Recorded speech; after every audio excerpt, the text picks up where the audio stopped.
Hi, it's me again with Corel Draw Tips and Tricks.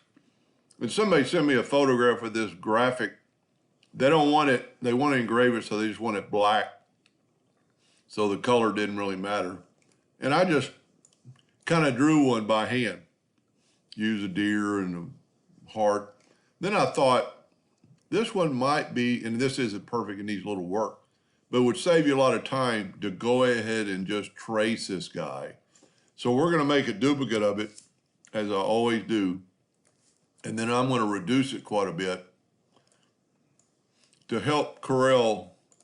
I think, in my belief, it goes traces it quicker. But we're going to also do a couple things. We're going to go to Bitmap this time and convert it to a bitmap. I'm going to convert it to grayscale.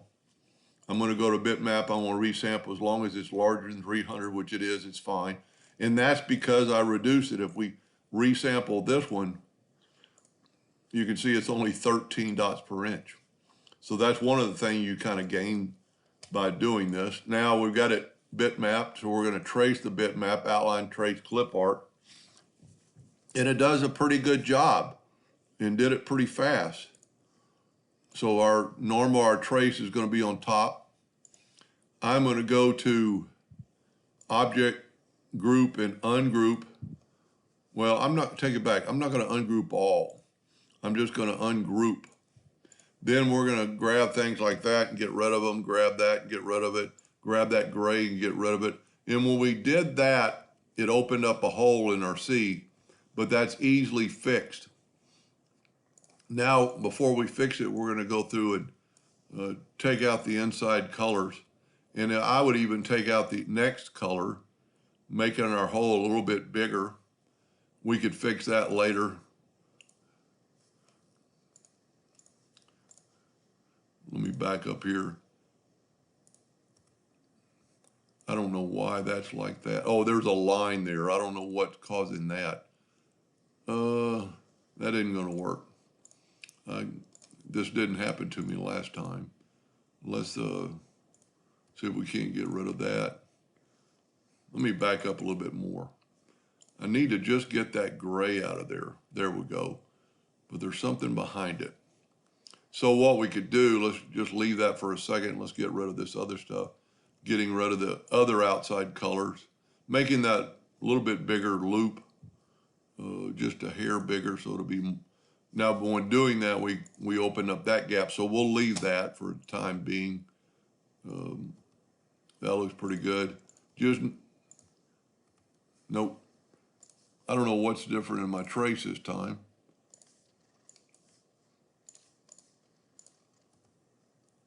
Okay, what we can do is, tell you what we're going to do for just a second. We're going to nudge that guy out of the way over there.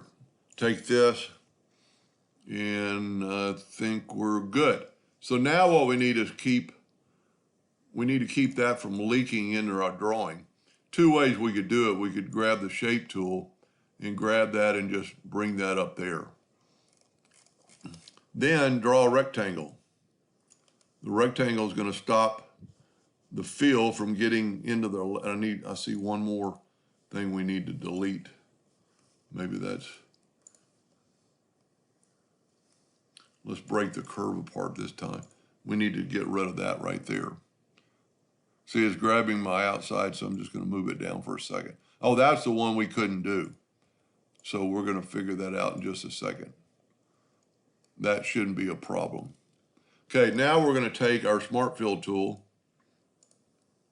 and fill this in. And I'm going to nudge it. Well, I guess I got rid of that. I'm going to nudge it over to the right. Either that or I was looking too far. And then I'm going to grab all the interior parts and I'm going to fill them in. And I'm just using my right arrow key. And we need to do the top of the T.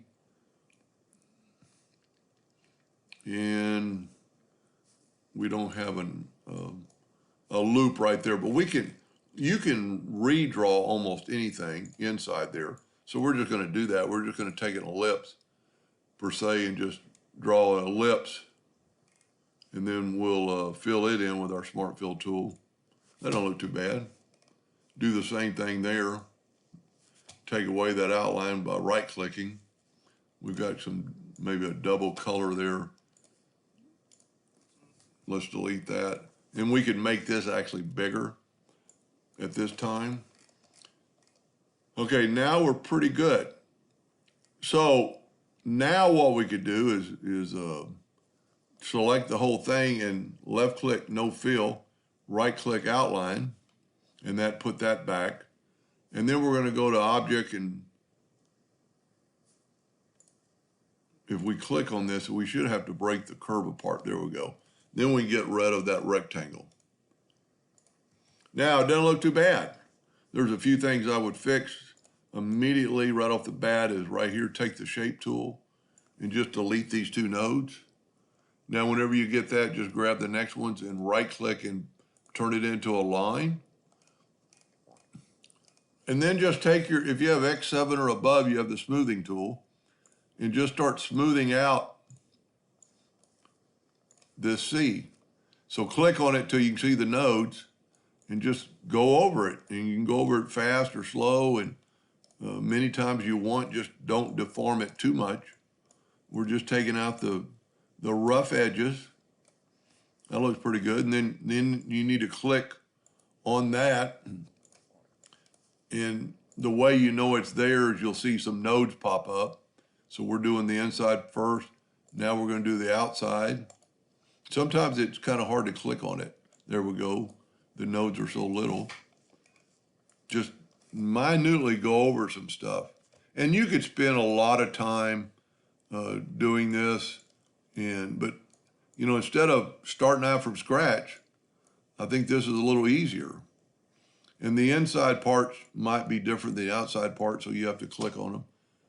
Let's zoom over here to this part of the heart. We don't want to change it too much, because we still want it to look like a heart. Couple on the letters. I'm just going to go through it real quick. You know, we could change the N. We could take the shape tool and bring this node down a little bit more. And then you could do a lot with that with the shape tool. Get this and get this node, get this handle right here and bring it down a little bit, bring this handle out a little bit. I wonder what happens when we delete that node. That looks good. A couple of the other inside parts, but I don't have to do the whole thing. You get the idea, and then we'll grab the smoothing tool and just don't forget to click on the item till you see. It might be hard to see in your monitor, but I have little bitty nodes when I click on it. And in that short a time, once we fill this in with a black line, you know, you can spend a lot more time than I'm doing on it. I'm going to clean this up just real quick. Clean that up. Clean this up. And then just, a lot of times it'll do this, a lot of times it won't, is take the tool and see that won't work, so you have to use a smart fill tool. And let's try to combine this, see what happens.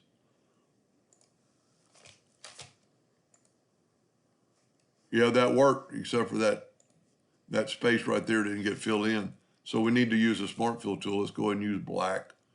I'm using somebody else's file, so I've got different than RGB. And I know they're going to engrave this, so we're going to do it in RGB. And then pick black, and then just fill these in. I mean, in that short a time, I'd say it looks pretty good. So you got a deer, a doe, and a heart. Probably need to clean this up a little bit. Once you fill it in with color, I've found that it's a lot easier to use the shape tool. And it's also, you almost have to put it back. See, I actually jigged it because we have another line there. So let's take away the line. Then we can use the smoothing tool. We still have another line there. Let's grab the pick tool again and grab that line and hit delete. There we go. Looks much better. Now we ought to be able to just do the shape tool itself or the smoothing tool. doesn't like that, it's not working, but you can always go left click, right click, and get back to the smoothing tool. Just click on that line, and ever so lightly. I think it looks good.